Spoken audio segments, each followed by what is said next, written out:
we will get things started. Thank you very much for joining us.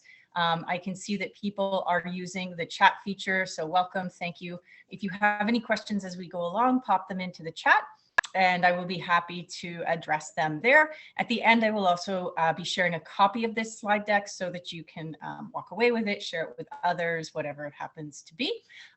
The session you are in today is what does online and virtual learning look like? In particular, we're going to be looking at a Brightspace classroom and in a secondary landscape. However, Brightspace is used from K to 12, and there are many similarities, the content of which it might look a little bit different, but the ideas of what the tools are and how they might be used by teachers and students would be the same. I do apologize, I'm having a bit of a tech issue here. Oh my goodness. There we go. All right. My name is Alan Umholtz. I am what is called a hybrid teacher in the TDSB. So I teach in the mornings. I teach at a secondary school, senior social sciences, and I'm also a half-time digital support for the board. So I support teachers from K to 12 in their digital and online learning experiences and journeys. Okay. So there is a bit of a lag I'm noticing. There we go. So I'll try and keep up with the lag at the same time. So we will pause just for a moment to read over the land acknowledgement. We acknowledge that we are hosted on the lands of the Mississaugas, the Anishinaabe, the Haudenosaunee Confederacy, and the Wendat. We also recognize the enduring presence of all First Nations, Métis, and Inuit people. Thank you. Okay, so one of the first questions that people often have, especially if Brightspace is new to them, maybe they have been using, or your children have been using Google Classroom, and maybe the teachers are shifting to Brightspace this year. One of the reasons one of the things we often discuss is why Brightspace. Brightspace has been around for a long time. I myself have been using it since about 2008. So it's not a new tool, it's an evolving tool, just like all things with tech. It's come a long way since 2008, but it's also a tool that is in many ways really helpful and useful to us to use as our online and digital space. So to begin with, Brightspace is not created by, but it is provided to all school boards in Ontario through the Ministry of Education. So all school boards have access to this tool from K to 12. And it is, again, provided by the ministry. One of the pluses of that is that all of the legalese that we need to be concerned about in a digital and online space with our safety and security is taken care of by the ministry and by their own lawyers. So we know that this is a very safe and secure place for both staff and students to be sharing information and sharing ideas and sharing work, sharing feedback, all of that. So all of the terms and conditions, the privacy and security, the data ownership, who has all of that, that has been taken care of and vetted by ministry lawyers. So again, we know this is a very safe and secure place for all of our privacy and data issues. So teachers, principals, school boards, this is a really great, thing to know, because it means that not only what we are doing with our students is safe online, but things that your students and children are sharing in an online space are safe as well. Additionally, there is a lot of support available for Brightspace.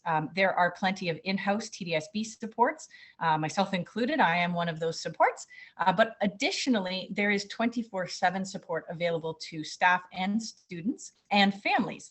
So 24/7, if you have a question on a Saturday night, you can get a hold of D2L, which is the company who makes Brightspace, and they have a help desk that is available to help and support. So if you have a child who is, needing to drop off an assignment and they can't remember how, literally 24/7, they can have access, excuse me, to support. So this is really great. Again, not just for teachers, but also for students and their families. So from K to 12, and whether you are a teacher or a student, logging into Brightspace is exactly the same. You will also use the same pathway if you are a family member who has signed up for a parents and guardians account.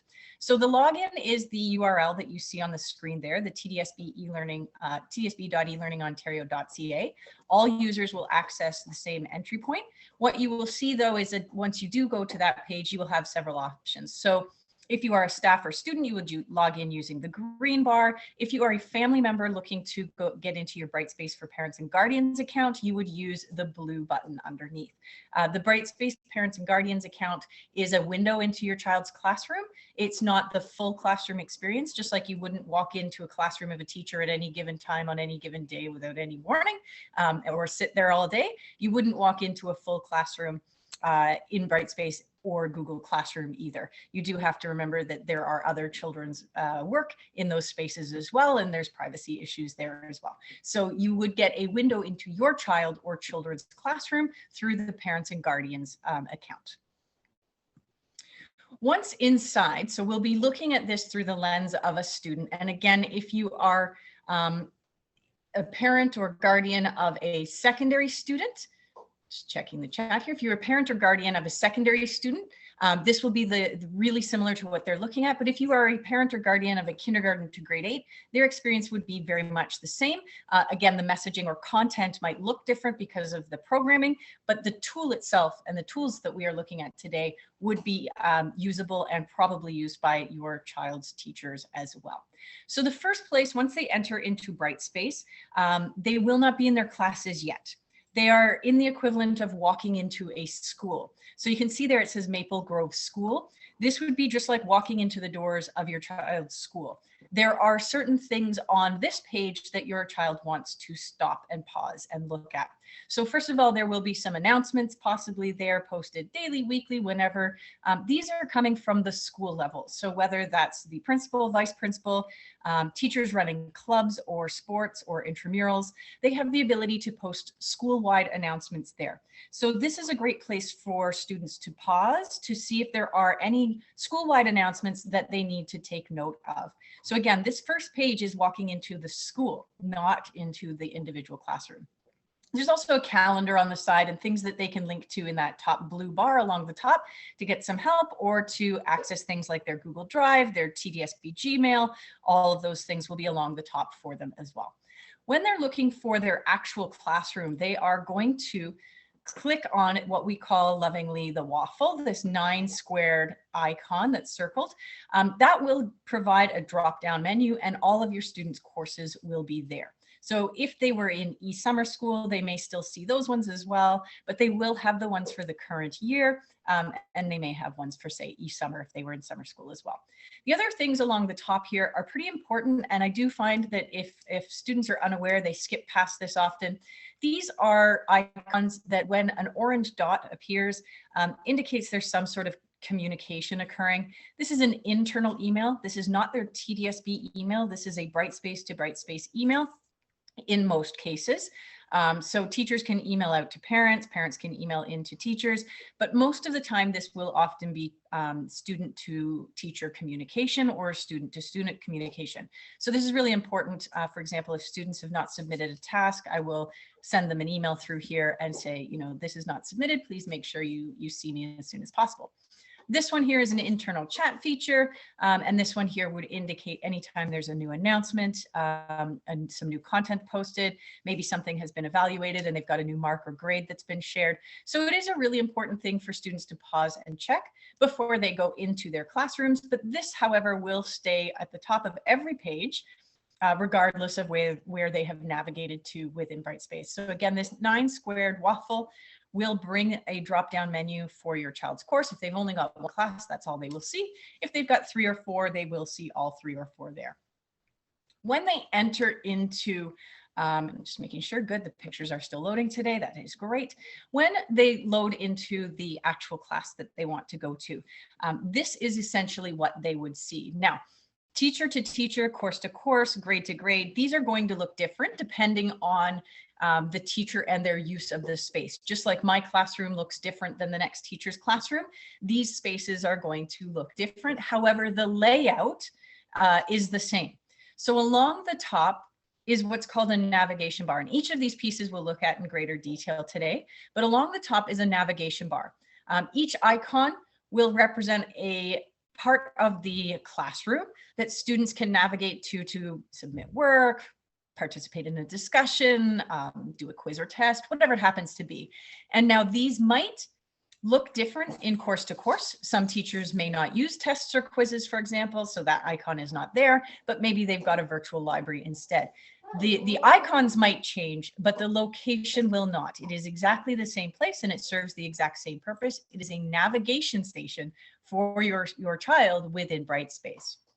Every course will also have the land acknowledgement, which is what we had an overview of at the beginning of the session this morning, as well as along the left-hand side, an announcement tool.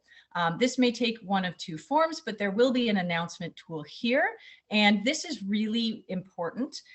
If you have children who are in fully virtual, there may be an announcement every single day. If you have a student or child who is in a simultaneous or hybrid classroom, there will likely be an announcement every single day. And if you have a child who is in a fully physical classroom, meaning there are no virtual students enrolled in that class, there may not be an announcement every day, but there will likely be an announcements when they are sort of deemed fit. That might be, you know, maybe weekly, maybe unit-based, maybe theme-based, whatever it happens to be according to the teacher's plan and what this classroom needs are. However, if they are virtual or if there is a simultaneous component, or should we have to probably, hopefully not again, but go remote, this is where your child would find the announcements on a daily basis. Students also on the right-hand side have access to a series of widgets that are completely customizable by the teacher. One that every student will have will appear at the top. It is called the work to do. This is like a built-in homework book or planner. And what it will do is it will automatically populate with anything that has a due date for your student or child to see. So anything that is upcoming, as well as anything that's past due. And again, we'll have a greater look at this in a moment. There's also the option for teachers to have widgets that are unique to their course. So they exist, but they may not all be using the same ones. So for example, in my course, I use a week at a glance. Many teachers use a week at a glance. In the modified semester, we have a week on and a week off. So for example, I saw my students in one set of classes last week. I won't see them this coming week. I'll see them the following week. So the week at a glance is a nice way for them to get a good overview of what's coming ahead so that they have time to plan and schedule out their weeks. This is really about keeping our students organized and making this as easy as possible for them to, you know, no surprises, know what's coming and plan their time. There'll also be calendar. There can be lots of different things along this side. So, some teachers have added O Canada, some teachers have added class playlists. There's all sorts of things that will appear on this right-hand side. Brightspace is very much customizable in terms of what a teacher can share. Just like a classroom, my bulletin boards will look different than someone else's, but the layout will be generally the same. Navigation bar at the top, land acknowledgement, announcements on the left-hand side, and then those additional information pieces on the right-hand side. Okay, any questions so far? I'm just going to pop over to see the chat. Are there any questions that people would like to ask about the general navigation? If not, we'll move on to the actual navigation bar and have a look at what is there. So that navigation bar is that piece along the top of every Brightspace course. Doesn't matter if the child is in kindergarten or grade 12, the navigation bar will appear at the top, and it will have different icons, many similar, but different icons depending on the course, the grade level, the subject area. So one of the ones that most courses will have, if not all of them, will be a course home. This will always take them back to that main classroom page. So where the announcements are that we just looked at, that will take them back to that main page. The others will depend on what students are using and what teachers are using within that class. Some teachers will have fewer, some teachers will have more, but the location will be the top of the Brightspace page. Content is this little book icon. It will house all of the information that kids will actually need to navigate. So things like readings, whether that's a PDF, whether it's something that is a ministry-made content piece, whether it's a Google document, whether it's a video, whether it's a link, all of the things that they would need, lesson material, will be housed in content. So it will be in basically a binder for students and teachers to access and navigate. We'll have a look at what that looks like shortly. The assignment tab is called assignments in language, but it doesn't always mean it's a numeric evaluation. It is basically a Dropbox system where students can share work with their teachers. That could be something that is the formal assignment and will have an assessment piece attached, but it might also be something that's ongoing. So a Dropbox that stays open for the whole semester, and the teacher and student can share back and forth feedback and growth on a particular type of task. Maybe it's a reading log or a reflective journal where there's something that's coming in on a regular basis. So the language here is assignments, but really we want to think of it just as this is the location where a lot of sharing happens between students and their teachers. This is a drop-off folder system in this icon here. Discussions, depending again, whether you have a fully virtual classroom or a simultaneous sort of hybrid classroom, this may be a tool that is used. If you have students in a fully physical classroom, this may not be used, maybe it will, but this is where students can engage with each other. It's not just a discussion text type of tool. Lots of things can be shared there, and I'll show you what that looks like. Quizzes is where students might have knowledge-based quizzes, feedback forms, exit tickets. It can be used for all sorts of things, not just a formal test or quiz. It's something that can accommodate IEPs and any of those things like extra time or alternate dates, even different versions of a quiz to be issued to different students so that we can, ensure that the academic honesty remains high. So lots that can be done there, again, numeric or not, whether it's contributing to an overall grade or it's a practice test or quiz, it can be housed in here. Grades is an internal grading system. Not every teacher is using this, but more and more teachers are. If they are using this, this is where students will see that culmination of all of the marks that they're getting. So they will be able to see, the individual task marks, but they'll also be able to see their ongoing average. Where are they sitting? Or ongoing mark. I shouldn't call it average because it's not an average in most cases. So they'll be able to see how they're doing. Knowing where a student is throughout the course, that transparency is really important, especially at the high school level and those senior courses when marks really count and, students want to know how they're doing, where they're going, what can they improve on. They see the culmination of that here. They will still see their marks if there are marks in content or not content, sorry, but in assignments or discussions or quizzes. They'll see their individual marks there, just like me handing back papers. But this is where they'll see where they're sitting in the course as a whole. So again, if your teachers are using this, if your teachers are using this, they will be able to see that there. Portfolio is another really great tool. Again, not everybody is using it. Really, it is a great tool for students to document their own learning. A lot of, in my own school, a lot of phys ed teachers, drama teachers, music teachers are using this because students have the ability to document things through video and audio. And I'll show you what that looks like, as well as text or documents as well. Awards is called awards, but it's not a winning item. It is a way to recognize engagement. So teachers can use this for all sorts of things. They could use it for something like tracking learning skills, collaboration, inquiry. They could use it for digital skills you have successfully mastered using a Google Doc, Google Slides. They could use it for something simple like recognizing logging into an online space, or even something fun just like a birthday, right? So happy birthday pops up on that individual student's screen. And we'll talk about that as well. Students only see their own, but it is a nice way to recognize engagement in that online space that we would normally do in a physical classroom, just when we walk by a student and we say something to them directly. Okay, so we're going to dive now. So we've moved down from where the nav bar would be. It would be along here at the top, and we are moved down to what would be the announcement space.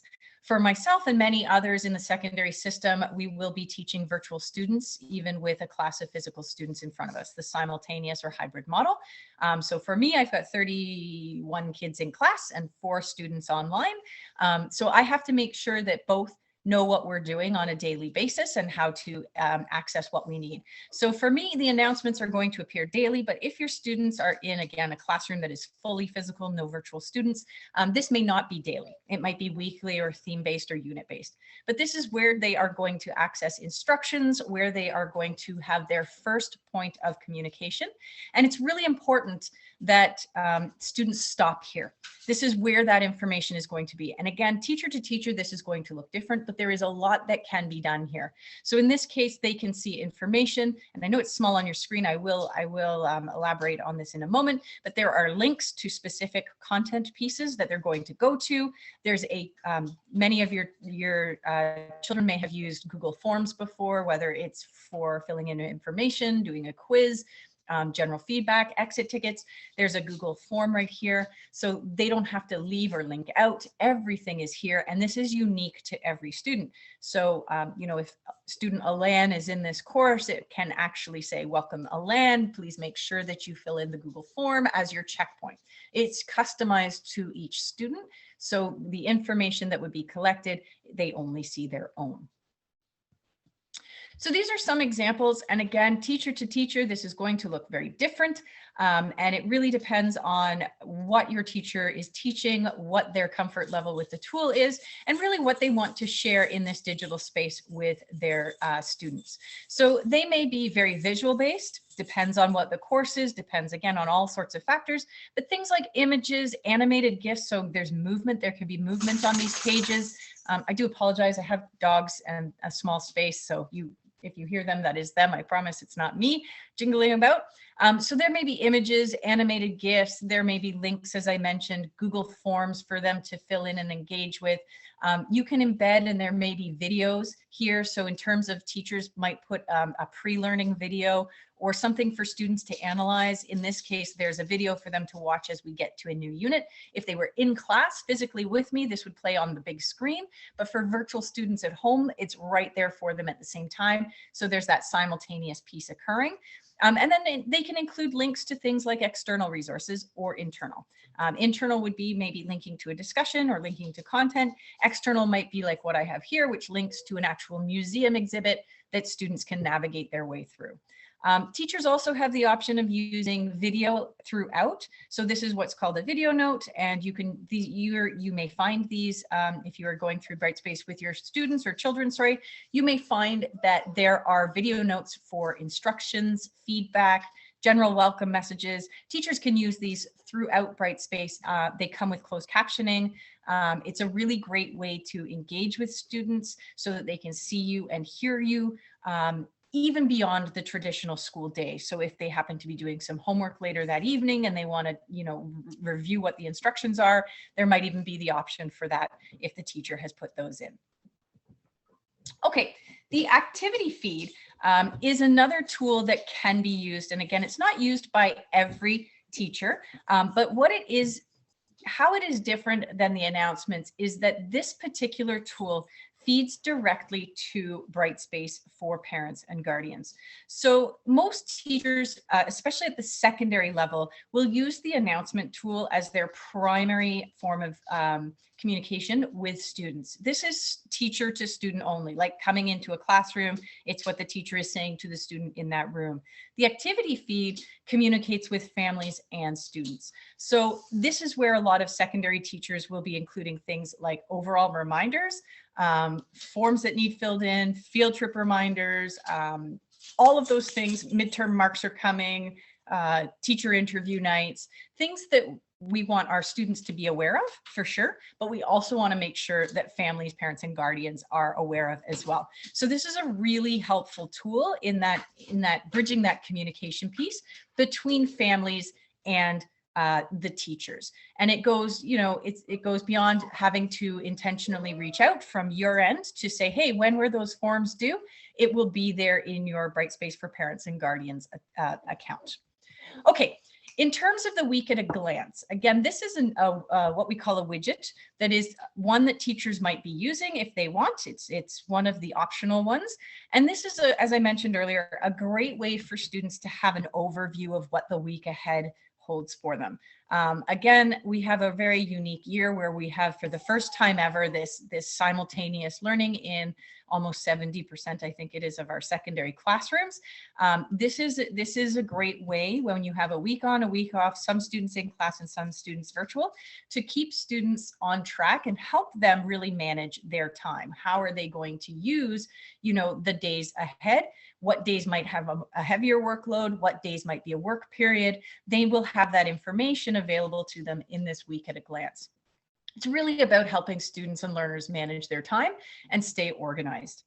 The work to do is not an optional item. This appears for all students. And as I mentioned at the beginning, it is really that homework piece, not a homework piece. This is the planner, the daily planner, the homework book, whatever we call it when we say to students, make sure you write that down in your calendar or in your planner. This is done for them. This is automatically generated. And what it will show them is anything that they have upcoming, as well as anything that they have overdue. So anything that the teacher attaches a due date to, so whether that's a quiz or a piece of content, a discussion, an assignment, anything that the teacher has assigned a date to, that will automatically populate in this work to do section. And that's really great. Again, we want to help our students manage their time and plan ahead, right? What would they need to do when, and do they need to prioritize one thing over another? And this will also give them things that they haven't done. So anything that's overdue that they might need to connect with their teachers to maybe submit, redo, and to have that open discussion if it is a possibility to use the overdue notice as a possibility to open the discussion with their teachers about maybe a resubmission. I do see a couple of questions in the chat here. I'm a secondary teacher trying to add the widget. Connect with me, Cindy. Connect with me at the end and I'll help you through that, okay? And I do see, thank you, Margaret, as putting that the videos will be available as well. And there's a YouTube channel link in there. And as I mentioned, the slides are open and available to you as well. So they are definitely something, all of this is not going away after today. I also see the question, do grade 9 students know how to use Brightspace in the class? That's a question. I mean, there's no formal training in terms of that goes out to them in advance. Teachers, just like saying, does a student know how to navigate my physical classroom? When a student comes into my physical classroom, it's my job to let them know, this is where the recycling bin is. This is where you'll find the extra paper. This is where you'll find markers that I'm sharing with you. This is where you'll find the pencil sharpener. Here are the classroom rules and expectations. These are the same sorts of things that teachers are expected to do with their students in order to help them navigate. So if you are a teacher and you are using Brightspace or Google Classroom, it really doesn't matter whether it's a Google Doc, Google Slides. We can't expect our kids to know how to use these tools. They don't come with this preloaded into their knowledge bank, and there's no outside formal training that's emailed to them before a semester starts. So you want to make sure that step by step you're going through this with your students, or if you are a parent, maybe ask your child to go through this with you. You can help navigate the space or connect with the teacher to ask them to share some of this, the navigation piece with their students so they are aware. Okay, the next one, this is again a widget that is not an option. It is in every Brightspace course. It is a calendar. It is again another piece to help kids stay organized, help plan ahead. This one is also connected to due dates, but in addition to things like due dates, there might be live meeting dates and times. So if teachers are using Zoom or Google Meet, those meeting times will be in here as well as things like if, for example, if a teacher is not using the activity feed, but they want families to know those important dates, midterm, teacher interviews, teachers can use the calendar. Anything that's in the calendar is automatically shared with Brightspace for parents and guardians. So again, if you have information that is being shared to you as a family, parent, or guardian from the teacher, this calendar information will appear in Brightspace for parents and guardians. Okay, I'm going to pop back over to the chat and see if there are any questions. I do see a question here. Oh, absolutely, Kayla. It's a really, really great platform. I've been using it a long time. One of the things that, one of the things, I might have to pause just for one moment. Hold on, I'll be right back.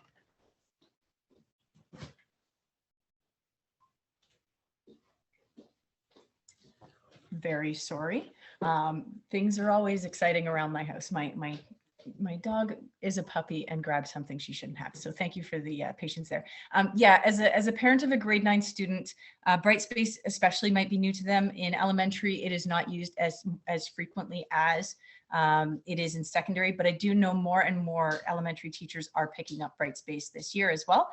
So it's something that hopefully will be a little more familiar as students go through their high school sort of experience, but definitely connect with the teacher, sit down with your child and help to navigate. And you can even use this video afterwards or these slides to help them navigate as well. Okay, in terms of content, next is that content icon that we saw in the navigation bar. So really, this is just a folder system. And when you click on it, you'll notice along the left-hand side is a table of contents. And in the table of contents, I'm very sorry, hold on one moment.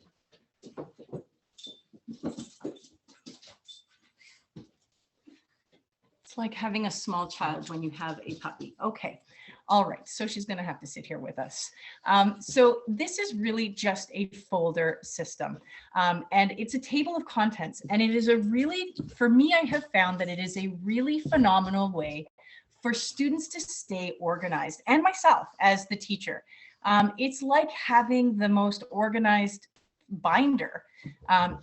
High school students often lose papers, you know, their backpack is their binder. They lose things on the bus, under the bed, in the closet, the dog eats it, I don't know. But this ensures that even if they're getting paper in the classroom, if they lose it, if they need to visit it when they don't have access to the paper, it's still there for them in a digital form. And it really is a folder system. Now it's going to be organized in different ways with folders and subfolders. However, the teacher might organize those by units or by theme or maybe even by week. So oh my goodness, I do apologize. Sorry folks, hold on one moment.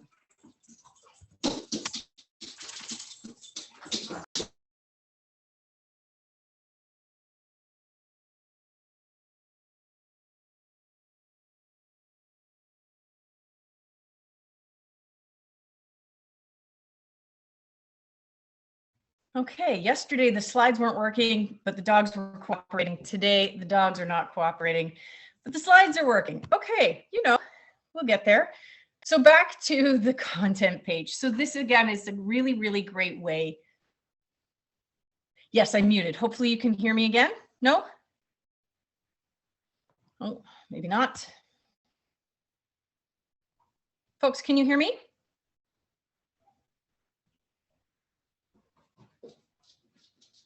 Okay, perfect. Sorry. Thank you. The confirmation is key. Okay, so again, it's a really great folder system. Teachers may have it organized by unit, by theme. They may also have it organized by weeks. I've seen lots of different ways, but really it's just following the folders. So it might be, you know, week 1, week 2, and then the subfolders are Monday, Tuesday, Wednesday, Thursday, Friday. Or as you see on the screen, it could be more unit or theme based. So this is from one of my own courses where the unit itself is here. We've got what is psychology, and then we've got a series of folders underneath that represent subunits. So anything that students need in relationship to, say, the Milgram experiment will be found in here, whether that's a reading, a video, an assignment, it will all be there for them. So again, these are folders just like you have on your own desktop, laptop, computer, or phone. And this is really a great way to keep kids organized as well as keep me organized throughout the semester. It's really helpful for review or if your child is away, they can come in, they can find things, they don't have to rifle through and say, you know, what did I miss? They can find this in a chronological order that makes sense to the course and also, you know, again, to them as the student, it's really easy to revisit. What does it look like when they start to open items in terms of, remember, this is a student view. Teachers, again, course to course, subject to subject, grade to grade are going to have different things here. However, the idea is the same. The overall unit will have that house subunits or subfolders that will include things that make sense. So, you know, this might be math or reading or history if they have multiple subjects in one class, or it could be week 1 and then Monday, Tuesday, Wednesday, Thursday, Friday. And when they open up Friday, they've got all of the items that they need underneath. Again, The labels will be different, but the system or the pathway is the same. In Brightspace, nothing is external. Everything opens within one space. So it's really housed nicely so that a student doesn't have to link out to another page, go to another website. Everything opens up within Brightspace. So whether that's a Google document, whether it's lecture slides, whether it's a PDF, an upload, or whether it's something that the teacher has built themselves, it opens up here. So again, that table of contents remains on the left and the information opens up on the right. Now, if a student wants to view it in a bigger format, full screen, they totally can. There is a little button at the top they can click and it goes full screen, but they never have to leave the classroom themselves. They can also, for example, in my own class this past week, have collaborative tasks here. So you can put in, or the teachers can put in items that students can work together on. And again, they don't have to connect outside of the classroom. Everything is safe and secure within that digital classroom space. So if this was, say, a document that I wanted students to work on together, they have the ability to do that, again, right within Brightspace, whether they're at home working virtually, whether they're in class working on a digital tool together, they have the ability to work on it simultaneously within this safe and secure classroom environment. Okay, so I'm going to pause again for any questions. The little dog has fallen asleep now. Magic. Okay, so I'm not seeing any questions. We will continue on. Discussions is another tool, again, may or may not be used in your child's classroom. If they are, there is some language that's important to know. Going back to that, knowing how to navigate, especially if they're new users or as family members, you're new users with your children. There are two pieces of language that are important to know, and they're just organization pieces. The forum level is really sort of the unit, or if we think of this as a folder, this is the main folder. And then the topic level are the actual discussions themselves, or the subsections. So forums will house multiple topics. So it could be unit 1 is the forum, and then topic 1, topic 2, topic 3. Depending on what the course is, that language will be different. So for example, I teach grade 12 philosophy, and one of the things that we like to do at the very beginning of the semester is warm up our brains.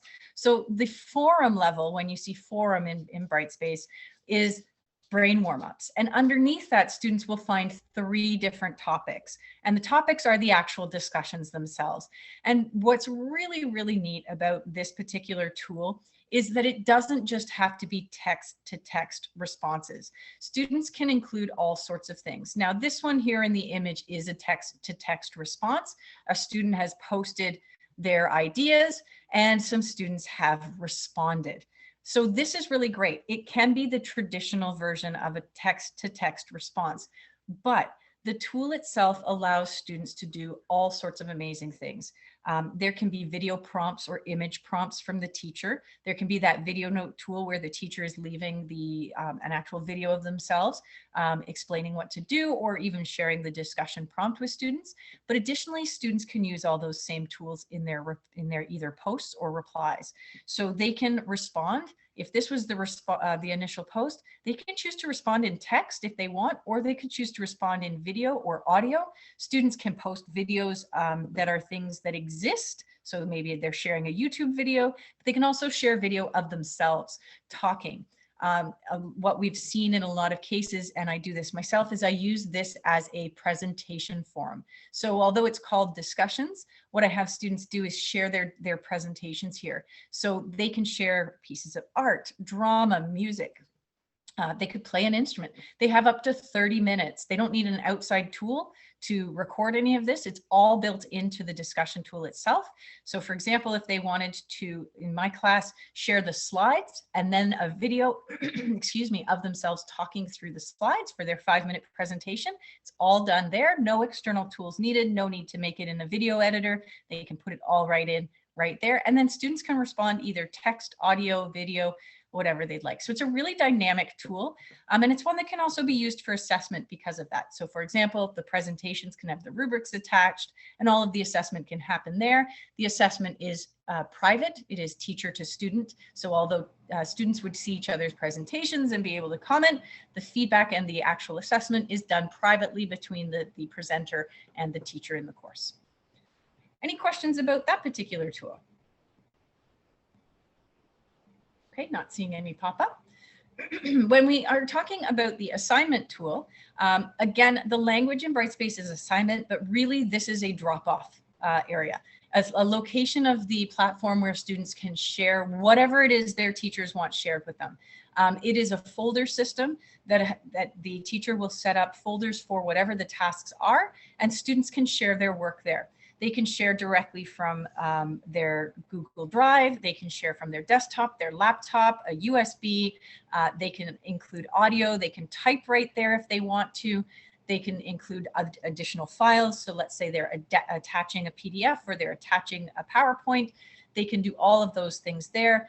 And it's a really great tool for sharing. So this is where a lot of the formal assessments occur, where students are dropping off those actual assignments. And teachers can put in due dates. And so students will see when everything is due here. They will also be able to see whether they have submitted it or not, as well as what, if it's relevant, if there's a number score attached, there will be the number score there. Now, not all things will have a number score. So for example, maybe it is a formative task like a first draft of a thesis or a first draft of an essay. It doesn't need to have a number, but the folder is there so that the student can share the work multiple times, get the feedback, the growth can happen, that sort of thing. So they will be able to see those folders, they will be able to see the due dates, they will also be able to submit here, as well as in many cases in the secondary stream, see what's called an originality report. That's a plagiarism checker, it's called Turnitin, and it looks for that academic honesty in student writing. It wants it to be student voice, and it's done through Turnitin. Really powerful tool, great one that is used often as a learning opportunity with students in a classroom. So for example, I use it with my students to say, how did we do in terms of referencing our sources? Did we catch all the ones we need to reference? And then they have an opportunity to gauge their work and resubmit if needed. They'll also be able to see if they submitted things late. So if something was due today on the 17th and they submitted on the 18th, it will show up and say submitted 1 day late. So there's that little visual accountability for them to perhaps work towards the due date the next time. If they have an extension, that won't show up. So if it was due today, but they got it in on the 18th and that was arranged by the teacher, that late notification won't show up. So in terms of dropping off work, I just want to show you really quickly what that would look like for a student. They would click on that assignment icon in their navigation bar. Again, it can be something formative or something summative. They click on the item itself. They can see if there are other things that the teacher has attached there. It shows that they have not submitted it. When they open on that task, there will be any of the instructions that teachers have included that might have video, audio, text, maybe additional attachments. A rubric will be there for students to see. And students, when they're ready to submit, so they've gone through and they've done their work, they can hit add a file. So it's just like an email. If they know how to attach a file in an email, they know how to attach a file here. Again, they can grab it straight from their Google Drive. They can grab it from their hard drive, if they're at school, their home drive, a USB, wherever that information is stored, they can grab that information and attach it or drop it off in that Dropbox. They also have the ability to leave comments. Now, in some cases, teachers won't ask students to drop off a file. They will say, complete the reflection right here. So students will have the opportunity to type their information, leave a video or audio note, whatever it happens to be. And when they're ready, they just simply hit submit. Once they've hit submit, that's it, they're done. They hit, yep, I've got it, I can see what I want, and they've submitted their work. It's a really great way to know. It will now say one file submission there, not submitted. Okay. They'll also get, if you think back to those little orange dots at the beginning, they will get a notification, a receipt that they have dropped off the work. So if they don't see a receipt and they don't see the item saying one submission, then they know they have to resubmit or they didn't submit at all. Okay. In terms of what does feedback look like for students in Brightspace, it's really robust. There's so many different ways that feedback can be provided. One of the things that can be done, and that's a great tool, are providing annotations. Now, depending on what the teacher has available to them, if they have a stylus, meaning the digital pen, they can write directly on the documents. If they don't have a stylus, they can still write on the documents using their mouse or trackpad. So it might be used for things like highlighting certain areas of the text. But if they don't have a stylus, you'll notice a lot of teachers, especially with math and English, they will use a stylus to write directly on, and it doesn't have to be a written document. It could be slides, it could be a PDF, it could be an image, even a photograph. Teachers have the ability to annotate on this. So they can use things like highlighting, they can use circling tools, they can use what are called sticky notes. So this is for me, I don't have a stylus. I use the highlighter with my mouse, but you can see the lines are kind of blobby. So I wouldn't want to try and write my notes there. So I use these. If you do see these on your child's work, you actually want to click on them. They open up, and that's where I type out any of that additional information. They're really great. They don't overpower the student's work. When they're closed, they just show up as these little sticky notes, and they can click to expand them to get that additional feedback. So there's lots of ways that they might have annotations as part of their feedback. They may also have a digital rubric. This rubric will show how they have done. So you can see where the teacher has selected certain items. The criteria are on the left, how they have done in terms of levels are in the middle. And if there is a numeric value, sometimes there's not, sometimes it's just level 1, 2, 3, 4. But if there is a numeric value, they will see the numeric value for each section on the right-hand side and the total as well. There's also an option here for teachers to add feedback for each criteria.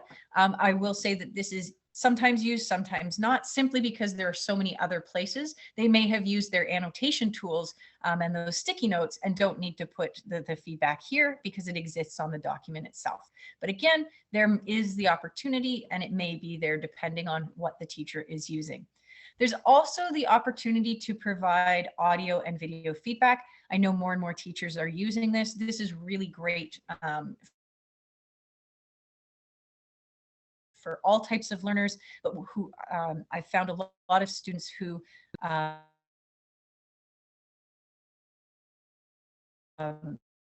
find the online experience text heavy.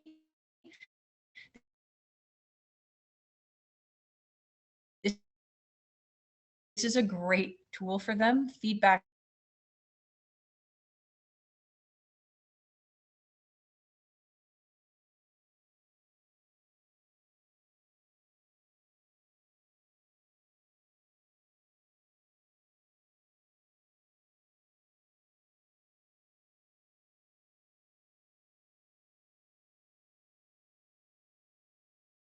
well, but a lot of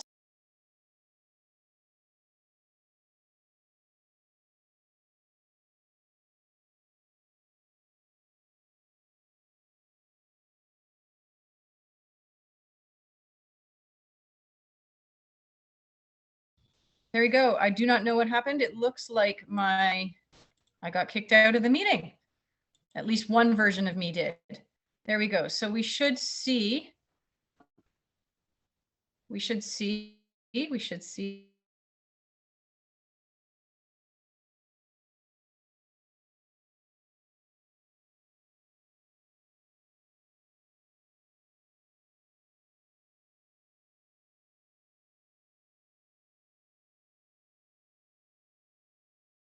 pop down here. Folks, the slides are not sharing properly at the moment. I'm just going to pull up the PDF because I'm wondering if it is causing a bit of an issue. So give me 30 seconds and I'll pull up that PDF.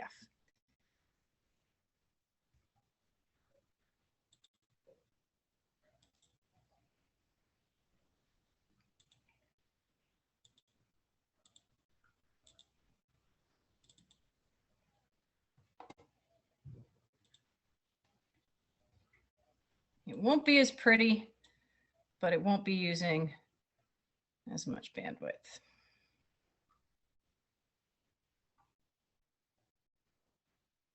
Got past there.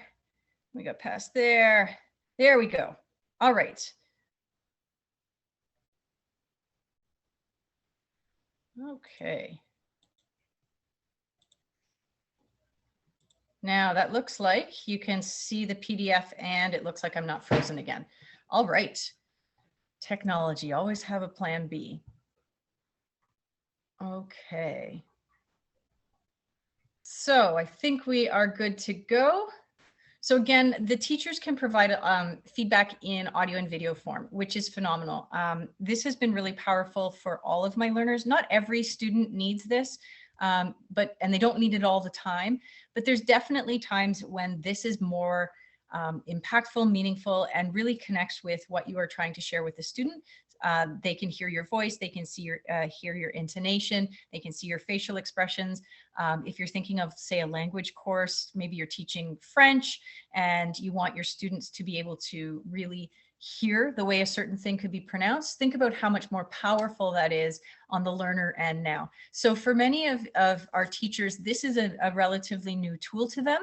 And so they're becoming more comfortable with using it, but I do see a lot more teachers using it. So look for this in your child's feedback as well. It might be something that teachers are using as a piece of feedback for certain tasks. The teachers can also attach items. So whether that is a link back to a course content, let's say student Alan didn't do very well and I want student Alan to review a very specific content section, instead of just typing out or saying, hey, go back to the content and look at the Milgram experiment, which is great. That's really great feedback, but will the student A know how to find that? B, will they take the time to do it? C, they might intend to, but then they forget and then they don't know where to find it. This is a really great way for me to provide a direct link. So I can say, hey, student Lynn, you did okay, but let's make sure we go back and review the Milgram experiment. And it actually clicks and takes them directly there. They don't have to go find it. They don't have to link out to it. It's right there. They open it and they can do that review right away. Also really great if we're talking about then reviewing for tests or quizzes or exams or culminating activities, and they really want to take that feedback to know how to improve on the next task. All right. Got to remember that I'm scrolling this time. Any questions for me in terms of the feedback, some of the feedback options that are available within Brightspace? Okay, and I'll move forward just for sake of time. I want to make sure that we get through all of these. Really glad I had my PDF backup. So here we have quizzes. The tool name is quizzes. It can be used for a variety of things. It can also be used in a variety of ways. It may be your sort of traditional knowledge test or quiz where you're just looking to, for understanding, but it could be something where the questions are an exit ticket. What's one thing you learned today? What's one question you have moving forward? So these can be used for all sorts of things. It might be a formal evaluation. It might be something as a part of the daily tasks or activities, again, like an exit ticket. It could also be a tool that's used to demonstrate a certain skill, maybe like analysis. So for example, there could be a video here that plays within the quiz, and the students, maybe it's a 1-minute heritage video, and the students have to demonstrate a certain analysis of that. So it could be something that you might be doing in class, but virtually you need a way to replicate it. And this is a really great way to do that. So it can be used as a formal quiz or test, but it can also be used in many different ways. And it can be connected to things like IEPs and accommodations. So if a child has an IEP and on that IEP there is the accommodation of extra time, I can just flag that particular child, type in their accommodation, and that time, if it's extra time, that extra time will be applied every time that one of these is available to them. We can also do things like have a countdown timer. So for some students that works great, others it creates more anxiety. We can do all sorts of things like have a countdown timer, have a 5-minute warning, and also it allows us to say, for example, if a classroom period is 30 minutes to write a quiz or test, we can provide a grace period as well. So just like we would in a physical classroom where we tell kids, guys, it's all done, we got to collect those things, and you still might give them a few extra minutes to write that last sentence. We can do the exact same thing here.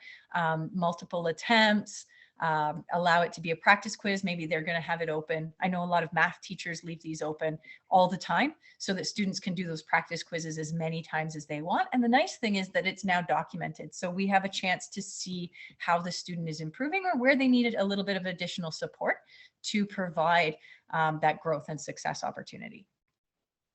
Okay, flipping down to portfolio. This is also a tool, again, not everybody is using. Course to course, subject to subject. What works and what doesn't is really individualized to those course, to each course. But portfolio is a great tool. I know that in early years, so kindergarten to grade 3, say, this is used extensively in the classroom. And at the secondary, it is used a little less, but often it's used in performance-based courses. That's where I maybe see it the most, and the arts. What it does is it allows a student to document their own learning journey and all of the in-between stuff. So where a teacher assigns a task and then they have it submitted, this allows the student to show and demonstrate their learning in the middle. So for example, I'll show you what one of my phys ed teachers, not my phys ed teacher, what one of the phys ed teachers at my school does in terms of having students document their progress with their learning certain skills. So for most secondary students, they will use their phones for this. It makes it a nice, easy tool for them to document anywhere. In my own courses, they've used this when they're out on field trips, when they're out on I know an ESL teacher in my school who uses this with her students, and they document language that they see around during their day to help be supported when they come into the classroom. So if there's something on the subway that they don't recognize, they can take a picture of it, it's in their portfolio, and then it shows up for the teacher to know that that's something that they need to address in terms of learning a new language. We also have, as I mentioned, a lot of teachers that use this for performance-based items. So in my own school, one of the teachers is using this in his phys ed classes to document a student's growth in specific skills. In this case, it is a movement course, a weight fit course, where they are learning certain skills and techniques in a weight room. And it's difficult, even if you have no virtual students, it's difficult to get to every student and talk to them on each piece of equipment all of the time, every single day. So in this case, students actually record a learning goal at the beginning of every week. Every week they set out a goal and they pop it into their portfolio. The teacher can review that goal at any point in time. And then throughout the week, they actually upload new evidence of them striving to get to that goal. And which is fantastic, because there's no stress of this being the final piece, that they have to know if it's, going to get an A, a B, a level 4 or 90 or 100%.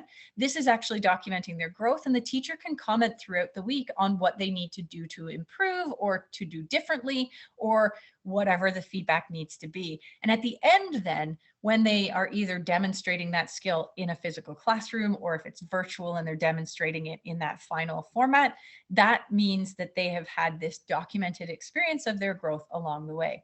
And the really cool thing about this tool is that it stays with students. So if your child happens to have a teacher who is using this with them in kindergarten, when they get to grade 12, they're still going to have that kindergarten portfolio with them. So it's really a neat way for them to look back at their own growth and learning over their entire academic experience. Okay, that should not say land acknowledgement. So this is really about the virtual meeting piece. In the board, we are using 2 tools this year. We are using Google Meet and we are using Zoom. These are the 2 meeting formats that are the approved formats. And again, if you have a child in a fully physical classroom, they likely won't be engaging with these. But if they are in a simultaneous, or if they are in a virtual classroom, these might get used, whether it's to communicate and share and collaborate with the virtual students, or maybe they themselves are the virtual students, and this is how they log in every day to take part in their class. They will have daily lessons, breakout rooms, whiteboards, Jamboards is the tool we often use to have that interactive component. Students will have the opportunity to share their microphones and cameras if they wish, as well as share presentations. So Friday for my class, we did some short presentations. We had the entire group class share their presentations in a digital format. So it showed up in a meeting room very similar to this. So the students who were virtually at home had the opportunity to see and hear all of the physical students. And when it was their turn, they turned their mics and cameras on and shared their screens so that they were able to be part of that full classroom experience. Different tech issues sometimes, sure, but did it work? Yes, and it was quite effective. Okay, any questions about where we're at so far? Let's check over on the, do you see a chat here?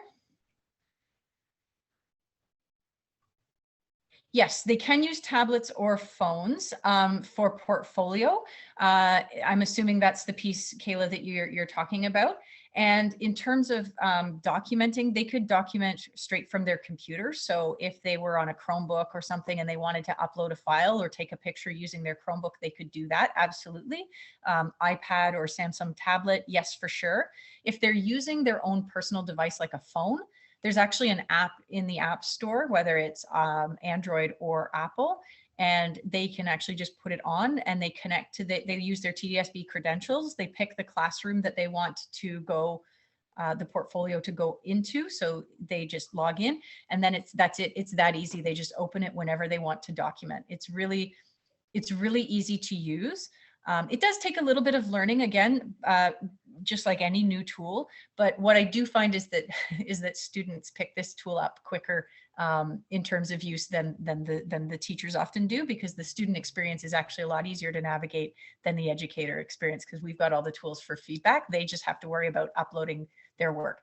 And what's really neat about this is there's no I should have mentioned this, especially for secondary students. I know that a big concern of theirs is how much room items are taking up on their phone. Room is a special coveted thing on phones, and nothing that students share using their devices. So let's say they are using their own phone and they take a 3-minute video. They're doing a monologue for an English class or a drama class. They do a 3-minute video.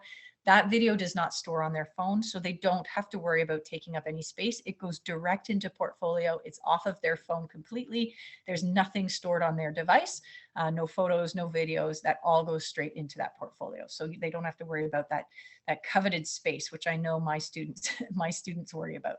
Okay, I know we're about a minute over right now. This is the last. Actually, you know what? I'm going to skip this one and I'm actually going to go into grades, because this is the last tool that I really want to highlight today. More and more teachers are using this. And if you can stick around, that's great. If not, the recording will capture this. The grades tool is used by more and more teachers. It is a transparent way for students to know where they are sitting in a course at any given moment. It's also a very transparent way for family members to know how their child is doing in any particular course. Teachers do have control over what is visible. So for example, at the beginning of a course, often teachers won't have the overall mark, because if you've only done one quiz and you got 3 out of 10, it would look like you had 30%. And that would just be devastating when it's a very early intro quiz. So often at the very beginning, that overall mark is not visible, but students will be able in one place to see all of their tasks, all of their marks, how they did, and all of the feedback. So they have feedback in individual assignments, yes, for sure, but it's a pain in the butt to go to 10 quizzes to see 10 pieces of feedback or 10 assignments. They will see all of that there, including any of the annotations, any of the rubrics. If the teacher leaves video feedback, if they leave stickers, if they leave whatever, it will all be there. And this is shared with families through that Brightspace for parents and guardians. Once the teacher turns on the overall grade, which usually happens after there's a few assessments made, students will be able to see very transparently how they're doing in the course. And there's nothing worse than sharing with a family member that their child is failing at midterm and they have no idea. That should never happen. This is a really great way for that transparency and communication piece to be open. And it makes things like those teacher meetings go much more effectively, because we have family members who are aware of how their child is doing when they come in, and we can, instead of talking about how they're doing, we can really talk about a plan to help them improve or do better. So it's a really great tool that more and more teachers are using, and there is a good likelihood that you will see this pop up as your child navigates their way through secondary, and if their teachers are using Brightspace grades. Okay, I will flip to the end and say thank you. There is a slide there that highlights Brightspace for parents and guardians. If you are interested in knowing more about that, there is a link in the slide deck to learn more about that. You can sign up for an account with the same email that you have on file with Trillium. And once you do that, you will automatically have access to your account. So I will grab the shareable link for these slides here in particular, if they would like to cooperate. There we go. I'm going to grab the link for you so that you have access to all of these slides. in your own time, and please feel free to share them with anyone who might find them helpful or useful. I am just going to pop them into the chat. There we go. And if anyone does have any questions, I am happy to stick around for a few moments and answer some of your questions. Thank you very much for being here today on your weekend. Yes, Chromebooks are really good to use. The Chromebook on a portfolio, if it has a camera, they can use it, but a Chromebook, they can upload files very easily from their Chromebook. Are you able to walk me through how I find that widget?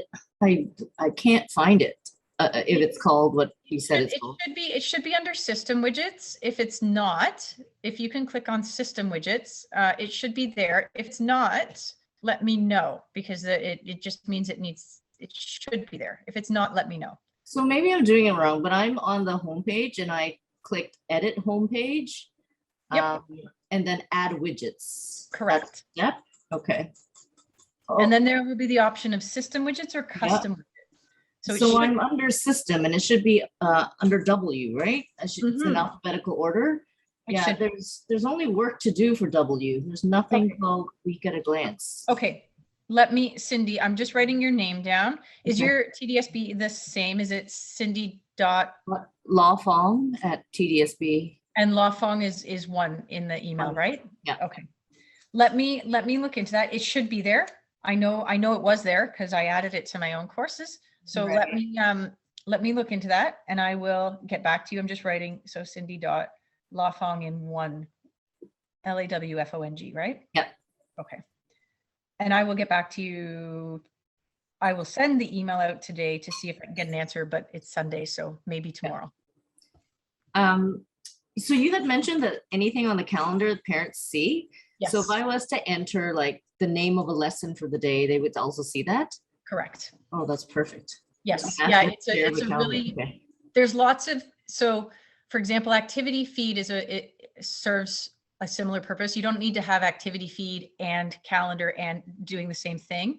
But some teachers will just have one or the other. For me, I use the calendar as well as the work to do is automatically populated in there as well. But the parents don't see the work to do they? No, students see it, but the information that's in work to do shows up for families. In fact, here, if you're here, and Kayla, the answer to that is yes, I will do that as soon as this session ends. So in the, let's go back here.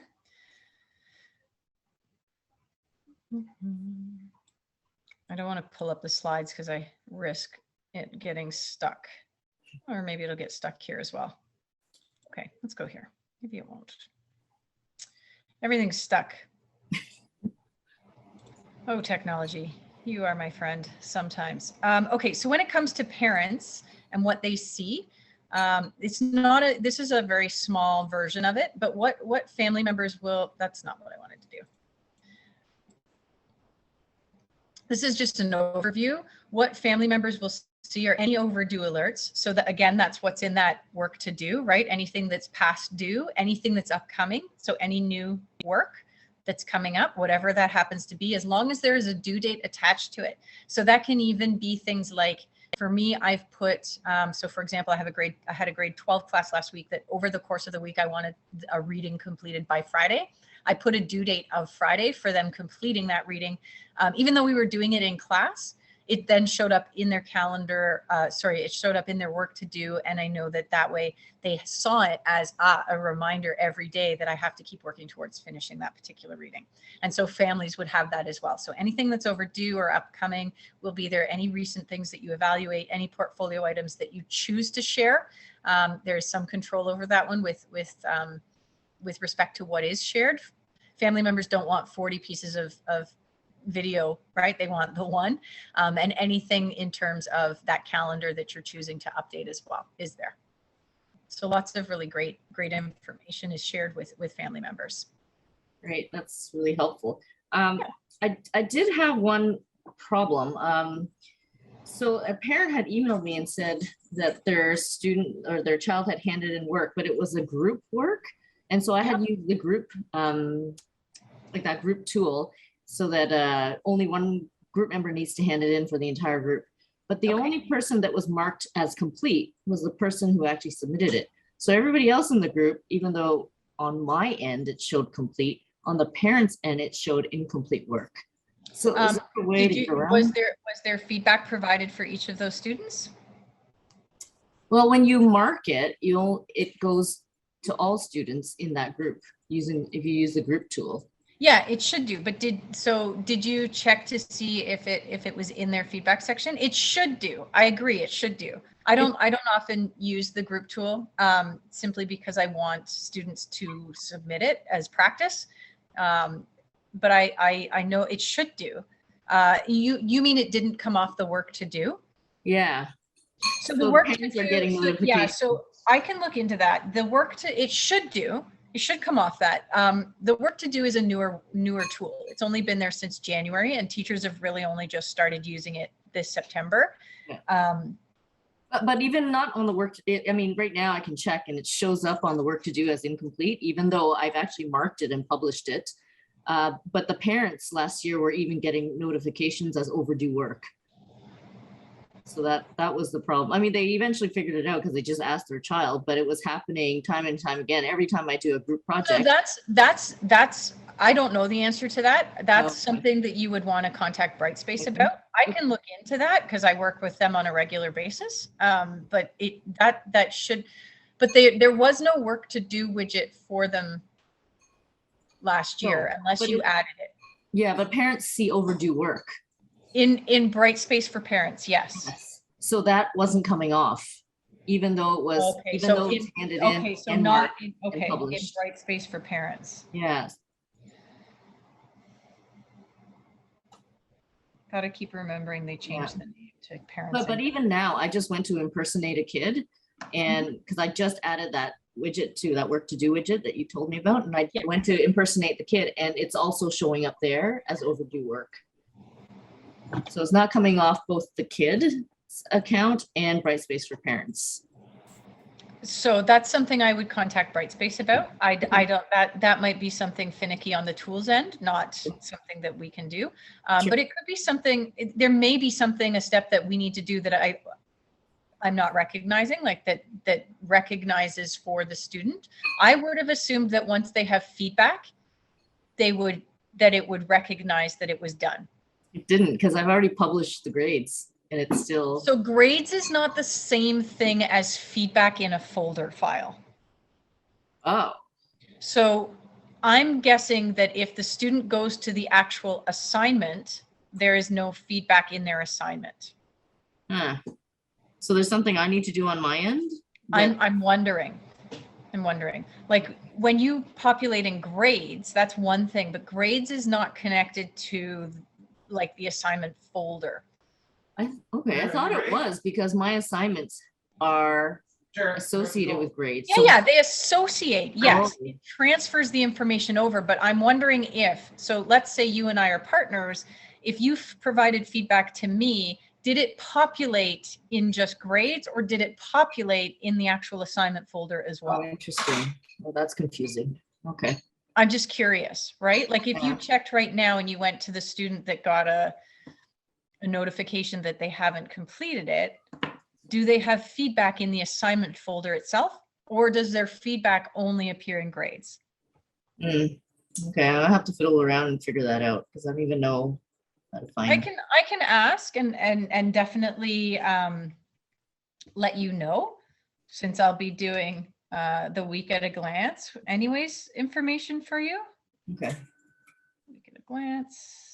All these extra buttons that we have to, because when I look at view submission, it only shows it to me in the list of groups because that's how they signed up for the assignment. So there isn't actually individual names. It's by groups. All right. You know what? Why don't, one of my roles is a support role. Why don't you reach out to me? Just drop, I'll send you an email and then just reply back and we can arrange a time when we can meet and go over this together. Yeah. It's okay. I might even just call Brightspace and ask them directly about it. It sounds like it's kind of a glitch in their system too. It might be, or it may be something that we're not doing, right? It might be something that we're not doing. I'm not sure. Okay. All right, Thanks. thank you so Have a much. great afternoon. Yeah, Take you care. too. Bye-bye.